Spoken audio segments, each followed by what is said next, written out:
why I love getting an appointment. In the line for maybe 10 minutes, went in, had all my documents because I had filled out the form online weeks before. Such a smooth experience, and now my real ID will be with me in the next 5 to 7 business days. Beautiful. Our bed sheets are here. I am so freaking excited for this. Huge thank you to Brooklinen for kindly sponsoring today's video. Now, Brooklinen is known for their bed sheets. High quality bed sheets can definitely rack up, but Brooklinen provides quality and comfortable bed sheets at a affordable price point. And right now, Brooklinen is offering 20 bucks off of any orders over $100 with my code JENIM. So Ben and I decided to upgrade our bed sheets because we spend a third of our lives in bed. So you might as well have that experience be comfortable and sumptuous. Brooklinen has over 50,000 5-star reviews, which is more than any other online bedding company. So the reviews don't lie. I chose the Luxe Hardcore Sheet Bundle. So instead of buying individual items, you save 25% by purchasing a hardcore bundle.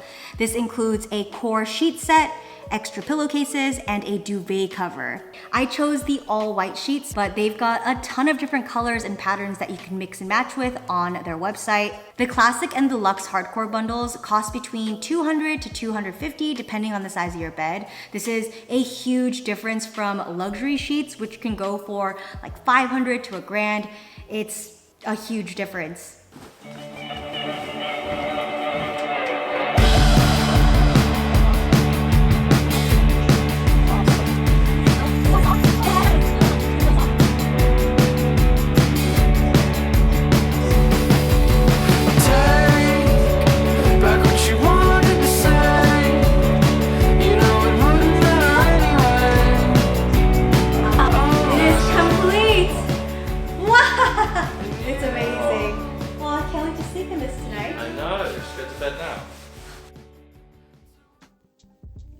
Good morning. It was like sleeping on a silky, buttery cloud last night. If you're a hot sleeper like me, you're gonna love these sheets as well because they kept me cool all night long. If you guys are in the market for new sheets, I highly recommend Brooklinen ones. Again, right now they're offering you guys $20 off any orders over 100 bucks using my code JENIM. I will also leave all that information in the description box, so please go check it out.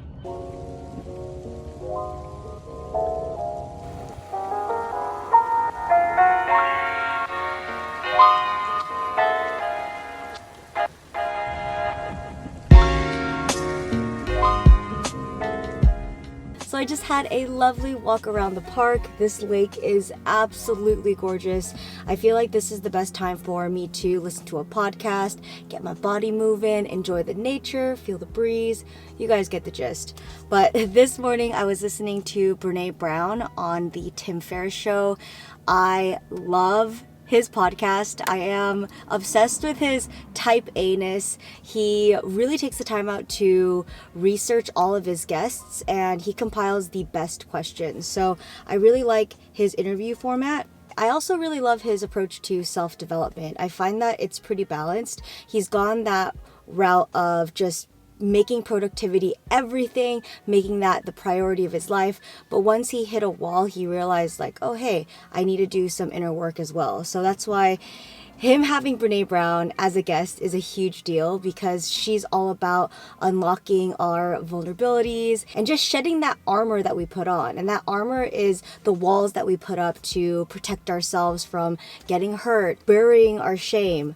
So this was a really, really great episode. Another podcast that I've been obsessed with is Making Sense by Sam Harris. So Sam Harris is an author, a philosopher, neuroscientist. So he's just one of the most brilliant minds on planet Earth. I definitely have like a brain crush on him, and listening to his podcast requires a lot of focus, and I always feel like my mouth is kind of open when I'm listening to it because I'm like, I never thought about it that way. And I really love listening to his commentary on cultural events. It always has my mind blown. And of course, I love listening to Asian Boss Girl. This is one of my favorite podcasts because it's like I'm listening to three of my girlfriends chat about life. And I love that they cover topics like working at a corporate job, family dynamics, friendships, dating, self-development, and it's all through an Asian American lens, which I find extremely relatable and very, very validating. I also had the pleasure of being a guest on one of their episodes. My episode is all about doing the work, so I talk about the journey inward and learning more about myself and how I became the way I am, I suppose. So if you guys are interested in listening to that, I will leave it in the description box, so please go check it out.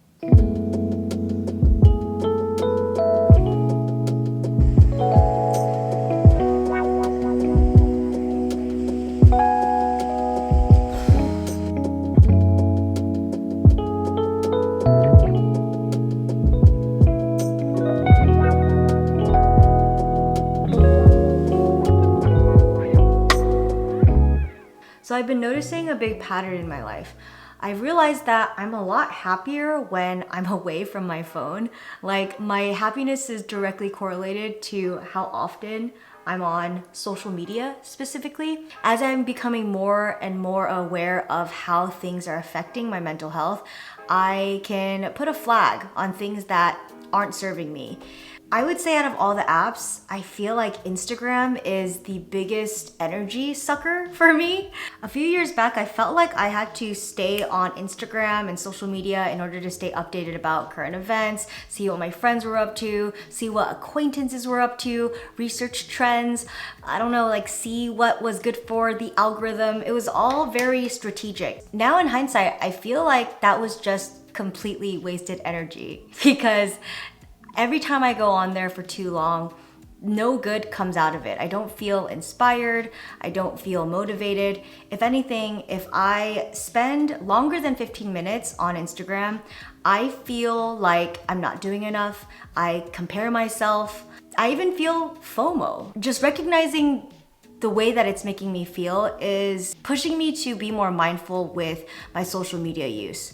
And it makes me want to put some boundaries on it. So the first boundary I have is I only go on Instagram in 15-minute increments. I'll put on my time timer and I'll just do what I need to do. I will post, I will interact, and it's just enough time for me to feel up to speed, but without feeling drained. The second boundary I have is I actually assign certain dates that I'll post because I've noticed that when I'm posting on Instagram, that's when I feel more tempted to be on it longer because of course when you post something you want to see how it's performing and who watched it, and my nosiness gets the best of me. So instead of being like spontaneous about when I post, I will strategically plan each day that I will post. So I'll try and keep it at like maybe 4 15-minute increments and call it a day. And I feel like that's really been helping me balance my happiness and also my job, I guess. I don't know, it feels so like strange to say like it's part of my job, but it is. I think these boundaries are just making me more mindful of my time on social media, and it also makes me think more about the content that I want to put and post. I would love to know your guys' thoughts on how you guys are feeling about social media, whether that's Instagram, TikTok, Twitter. What apps make you feel the most fulfilled and what apps drain you the most? And if you have any solutions on how to balance your happiness and also stay like plugged in to the digital world. I don't know, as I just get older, I've just been valuing keeping certain parts of my life private. I don't feel this intense urge to show everything that's going on in my life.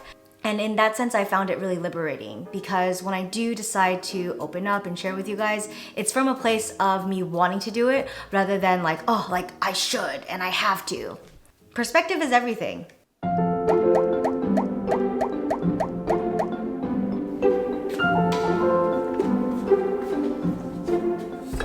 Let's bake something. So I picked out this recipe from my girl Aves cookbook, Everyday Pleasures.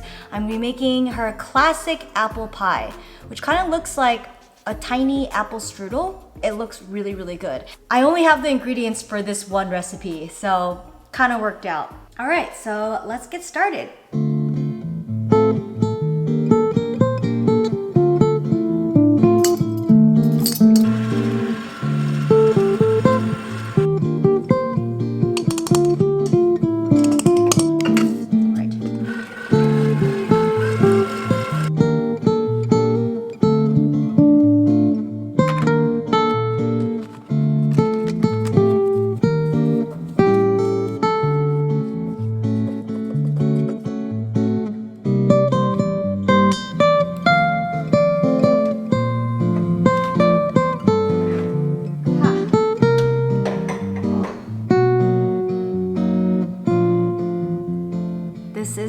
finished product. This is the classic apple pie.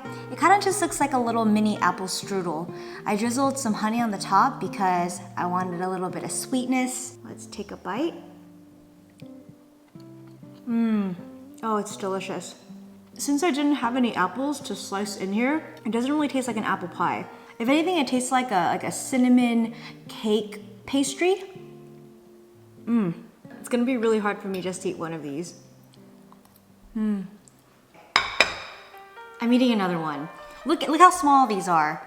It's like I'm eating one normal-sized apple strudel. That's how I'm gonna rationalize it. So I'm currently 27 weeks pregnant, which means that I am in month 7 of my pregnancy, which is so gnarly. This will be the final week of my second trimester until I'm at like the last leg of this pregnancy journey. I don't know how I feel about it right now. I think today I feel slightly anxious.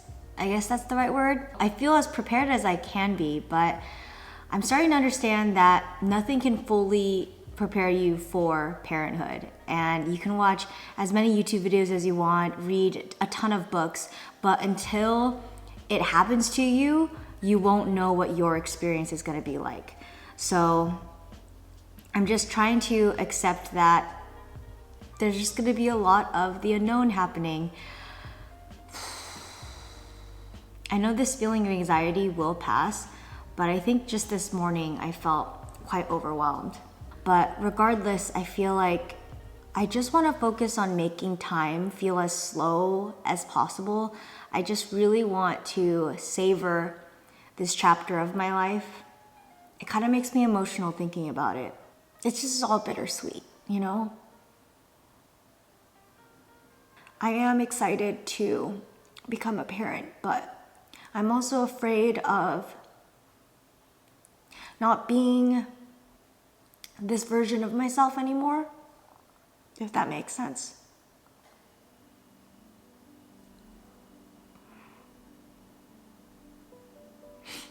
I guess I'm just scared, but I know it's gonna be okay. I just need to focus on my apple strudel, and Ben's back home and I'm gonna ask him to try some, but we're good. I'm just having a wobbly day today. Oh, hi guys. Someone say puzzle? Look at this. So as you can see here, we have our lovely porter puzzle. Zip. Get the Velcro out. You know we're getting old when you buy puzzle boards. And we open it up and you might be saying that looks like a mess. Oh, well no, because these are just the carrying flaps that you pop there and then you've got the puzzle underneath. We've only just started, so. And there's the puzzle. Look at, we're so happy. I spent nearly $100 on puzzle stuff, all right? Yeah. We had to get this puzzle board because the last puzzle we tried to do got to like 95% through with it, 1,000-piece puzzle, and dropped it. Yeah, it went down the drain. It literally went down a drain. Literally, we'll put the photo here. I've got the photo. You have the photo? Yeah, oh, yeah. You could get annoyed about that, but really, like in life, it's about the journey. It's not about the finish line. I enjoyed the time. You're very present when you do this. But it took you like 7 months before you started the next puzzle. Yeah, there was a moment of grieving for sure, because you had spent so much time on this puzzle. Yeah, lots of hours, but now we're ready, we're back, and we thought we'd get Porter Puzzle. Yes. This isn't sponsored, but it could be if they want to give us some more. Oh, is that the brand? So we've also decided to choose this puzzle instead. The last one we did was extremely ambitious. Yeah. Just so many lilies, pink, just so much sky. Mm-hmm. So we wanted to go for distinct colors. Or blocks of all the colors. Yeah, we thought that this would be more simple. And be careful of dropping it into a drain. Into a drain. You don't want to do that either. But you know, when you do get a piece in, or that little feeling of just, you know? Yeah, nothing beats that high, really. It's like scoring a goal. Oh. Yes. Oh, nice. Well done.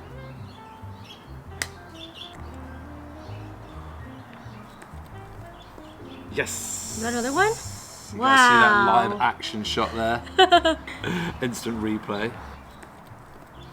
Yes. You got another one? There's probably people watching. I can see loads. More frustrating than anything for people to watch.